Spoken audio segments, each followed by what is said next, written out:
isang masakit na, hindi ko alam kung masasabi ko na isang masaya o masakit na karanasan. Kasi for the first time, doon ako nakatikim ng bashers na matindi dahil hindi naman ako sanay. Jean, ikaw, dapat sa'yo na rin yung kapatid mo. At yung nanay mo, na rin. Nadamay pwede si nanay ko. Anong ibenta mo? Dito lang sa Pinay Posters!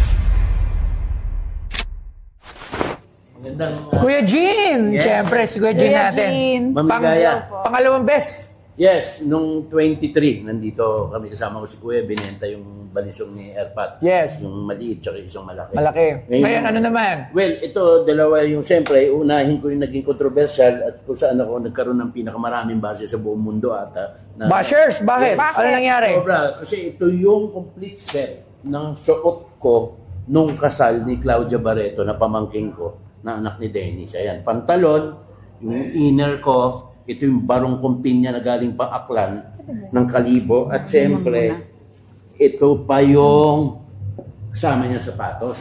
At siyempre, at kasama, dahil nga nag-trending sa amin, nagpagawa ng, ayan, MU, Mr. Uninvited. Diba? Isa paano naman to? Iba naman to. Ito naman, 2022, isa ako doon sa tinatawag na AFS. Ito mga Sara. Yes. Wala pa tayong may Sara na tayo doon, di ba? Isa yung galing kay Jan Amores. Yes. So ito, yan, yung official. Actually, ito hindi ko nga naisuot, itong Sara. Yan ang official uniform namin. Ito, yung meron siyang, ito yung jacket niya, AFS. Ibig sabihin, artist for Sara. Kami yan. So ito, campaign outfit. Na, uniform namin. Uniform. Tapos ito yung shirt niya. Wow, ngayon lang lakit na ito Yan. Sara Duterte. Ay, ang ganda!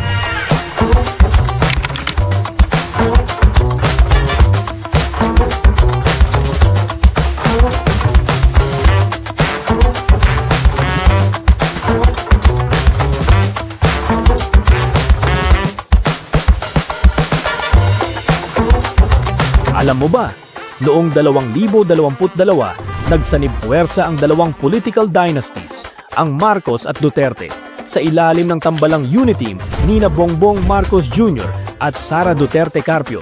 Bit-bit nila ang mensaheng pagkakaisa, mahigit 31 milyong boto para kay BBM at halos 32 milyong boto kay Sara, record-breaking landslide sa kasaysayan ng halalan sa Pilipinas.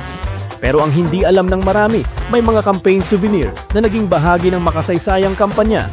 At ngayon, ang binibenta sa PP Stars isang original campaign souvenir mula sa Uniteam 2022. Wow!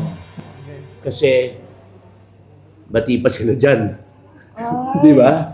Di ba? Ito yung jacket niya, AFS. Ayan, kaya Artist for Sara.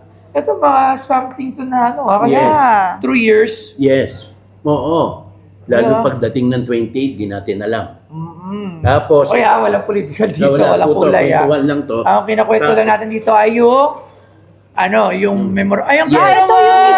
Yes. Uniteam. Tama, Uniteam. Uniteam. Uniteam sila. Yung mga friends Si pa sila. President Wala at pa si nagbenta Vice. sa atin. Yes. Actually, meron tayong Uniteam na doll. Meron tayong Uniteam na doll. yun. Opo. Ito shoes. Wala pa. Sorry. Ito shoes. Yung shoes, wala pa. Yan. Yes. Kasi nga, di ba, Sara, President Bongbong. Oo. Wow, ganda Kasi nito. Yes. Tapos ito yung bowler ni Sara. So ito sa lahat ng mind nag-endorse noong 2022. Siguro ano siya, kung one of 25. Kasi ano yan lahat ng artist na nagre-represent, yung hindi nila napupuntahan ni Sara, isa ako doon sa representante ng lugar. Kung di siya makapunta, ako yung nagsasalita para sa mga taong bayan. Yan. Tapos BBM ito, siya. ayan pa. Ayan yung ano niya. Alright. Ayan. Okay. Yan. Okay. Alright. Maganda. Maganda. Kasi syempre, Yes. Okay. So, price. Para dito. Doon sa uninvited. Okay, ito namang uninvited naman to lang. Yes, Alam mo to? Yes. Ito Ayan yung yung isa sa nag-post siya.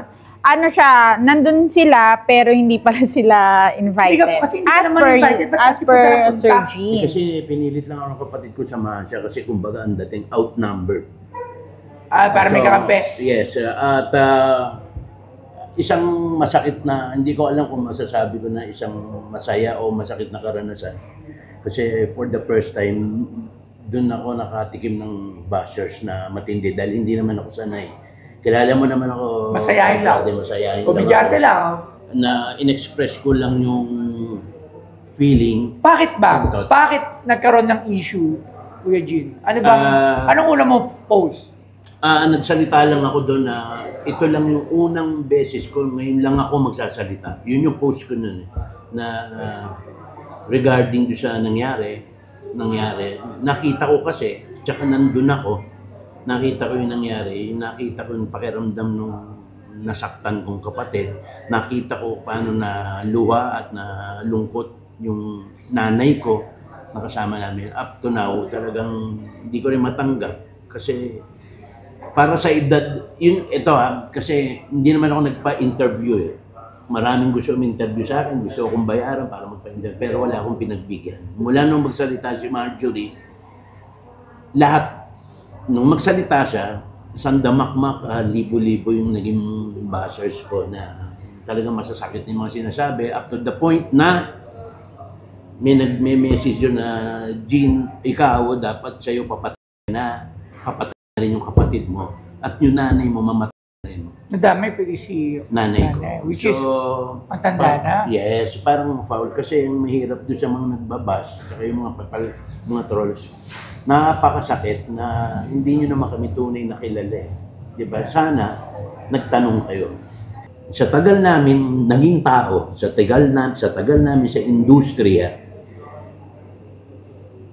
bakit kami mag-iimbento ng isang kwento na kung kasinungalingan?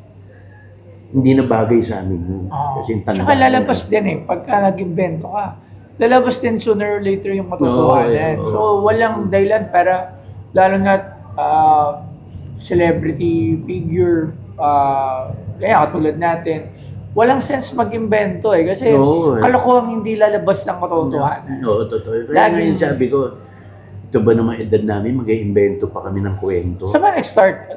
During the wedding. O nga, ano yung pinagmulan ng issue? Dahil pumunta si Dennis. Actually, the night before, nung event, ayoko sumama. Pero invited si Dennis. Yeah, of course, he's the dad eh. Inibita naman nung anak ni Claudia. Ni Claudia. Kaya nandun na sa kasal, napakaaga namin. Siguro 12 pa lang nandun na kami ng nanay ko, kami ni Dennis. Pwede si tita, si mother, nandun din. They're both invited naman. Okay. But kuya insist na samahan ko siya. Which is pwede naman mag-plus one naman. Yun pa nga nakita ko talaga kung ano yung mali eh. From the start pa lang. Parang na-left out ba? Parang ganun ba ang dating? Parang sa malayo? Saan ka nakakita ng kasal na tatay ang naghahatid, di ba? Usually. Yes, tradition sa ating Yes, tradition. Di ba? Parang yung nakasanayan natin. Nakasanayan. And usually talaga, lalo na pagbuo. Yeah. Totoo naman yun. Pero, kasi nabasa-basa ko rin yan eh. Kasi, kunyari, meron din na yung kinasal talaga. Minsan, choice niya yun eh. Sino mag-a-attend sa kanya. Kung sino yung tinitingala niyang tatay. Choice niya yun. No choice. So, sinong pinili ba nun? Sino ba nag-attend sa kanya? Yung nanay. Okay. Tapos yung for the seat of the father, ang pinaupo, si Leon, yung the youngest son, yung lalaki, anak din ni Dennis. Kasi tatlong anak si Kuya sa kay Marjorie, di ba? Si Julia, si Claudia, and Leon. He was the youngest. Siya yung nakaupo. Tapos kami, malayo lang kami. Tapos napatingin na lang si Kuya dahil naglalakad na ganyan. Kasi niya talagang part siya ng program. Lalakad na ganyan hanggang matapos na sabi. Lumingon lang sa akin si Kuya. Sabi niya, Jean, ano nangyari? Tapos na wala akong part. So, masakit. Siyempre, nakita ko paano nasaktan yung nanay ko. Naiyak eh. nasaktan yung kapatid ko, talagang iyak siya na iyak. Kinakalma ko na lang siya. Kaya mo na, kuya. Tapusin mo na lang tong kasal, magpa-picture ka na doon sa kinasal. Kasi alis na tayo. Ang hirap magbigay ng komento doon, Kasi hindi natin alam kung bakit naging ganon. Ako, hindi ako magbigay ng Ako komento din. na. I will not side on Marjorie and hindi rin ako mag-side kay Kuya Dennis. yes, Kasi yes. hindi ko alam bakit nangyari yon. Hindi ko alam. Kasi yung inisip ng iba, yung nangyayari, naisip kasi nila is Dennis dinabando na. Tama ba? Parang gano'n Hindi yan naman, hindi. Hindi natin alam yung storya. For the Bakit nga sila nag-separate ways eh. So, For the longest Ang time hirap naman, mag-comment. For the longest time naman, alam ko ang kwento niya. Kasi for the longest time naman, nakita ko naman si Kuya na talaga nagpo-posting siya, nag-e-effort siya. Every occasion, every birthday, nag-ano. Ito, Mr. Uninvited, Out na keep to. mo muna yan. Okay. Uy, may box pa, oh. Ito yung box niya. Tsaka ito yung nagpamahal dyan. Oo nga, kompleto pala. Yan talaga yan. Tingnan mo, lang. meron yung sa box. Yan lang talaga.